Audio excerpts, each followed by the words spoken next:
les populations d'ici sont témoins de l'état de la voie avant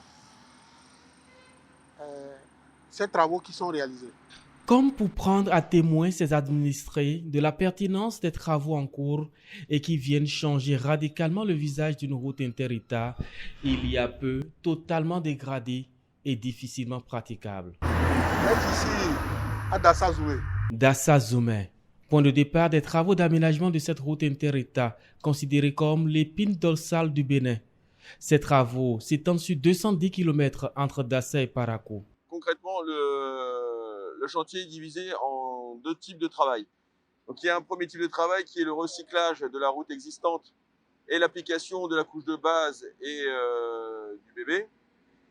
Et un autre type qui est le rabotage de la couche existante, puis l'application de la couche de base et du bébé. Pour rendre durables les travaux d'aménagement de cette route inter-État extrêmement fréquentée, avec un trafic extrêmement important, le volume de bitume prévu varie entre 18 et 22 cm. Au vu des études qui ont été faites au préalable et des épaisseurs à mettre en œuvre sur la route, qui sont des épaisseurs relativement importantes, on applique la couche de gravier bitume en deux fois, c'est-à-dire en deux couches. Donc actuellement, nous sommes en train d'appliquer la première couche de gravier bitume qui sera suivie par une seconde couche. Donc cette première couche est de 8 cm et elle suivra par la suite également sur la même épaisseur. Et à la suite de cela, il y aura le BBME qui viendra dessus, donc la couche de roulement. L'épaisseur globale, c'est-à-dire gravier bitume et bébé, pourra varier entre 22 et 18 cm. C'est une artère essentielle aux échanges commerciaux. Donc en effet, un renforcement aussi important est une première. Les travaux qui sont effectués sont de très bonne qualité. Et en réalité, c'est à la hauteur des investissements. Parce que ici, c'est une voie inter-État qui reçoit beaucoup de trafic. Et par rapport au volume de trafic, il fallait vraiment du béton bitumineux. Il fallait revoir la couche de base, la couche de roulement de façon aussi relevée. Et ça, franchement, c'est bien vu de faire ça. Je voudrais reconnaître notre profonde gratitude par rapport à l'ambition du gouvernement à travers le président de la République. Un projet qui prend également en compte d'autres aménagements comme entre autres des ouvrages de franchissement dressés par endroits le long du tronçon.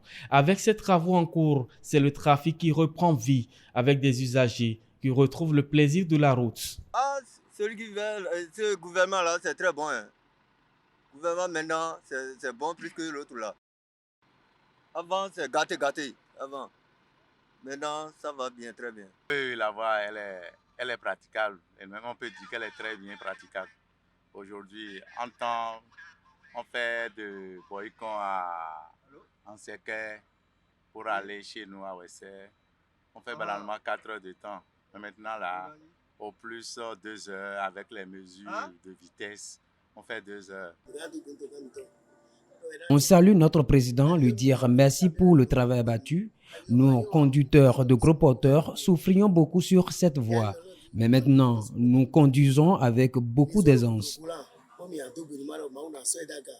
En plus des remerciements, c'est le pragmatisme d'un régime que salue le maire de Dassa, ancien ministre des Travaux publics et des Transports. Ça saute à l'œil, non? Ça saute à l'œil, non? C'est une volonté politique. Quand moi j'ai été ministre des Travaux publics, quand on ne m'a pas donné les ressources pour faire les études de réhabilitation, c'est ça qui a fait que la route a traîné. Moi j'ai demandé.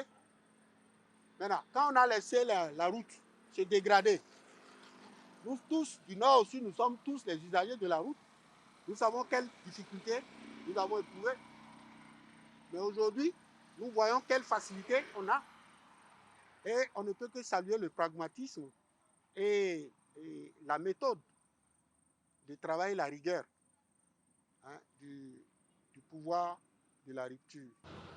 Mais je voudrais insister pour dire que la qualité de cette route Ça se paye cash. C'est les ressources du contribuable qui sont rentrées, qui ont permis de réaliser ça. Donc il faut mesurer. Et ce n'est pas que ici. Ce n'est pas qu'ici. Quand vous allez quitter, vous allez découvrir, je vous demande d'emprunter de Paouyan pour aller vers Zayanado. Et vous verrez, vous avez 1 heure de temps. C'est un grand raccourci. Il faut améliorer la mobilité rurale, la mobilité urbaine. Améliorer la mobilité rurale et urbaine, c'est ce à quoi s'attelle le pouvoir de la rupture en juin 2022. Cette route inter-État sera totalement achevée pour le bonheur de ses usagers.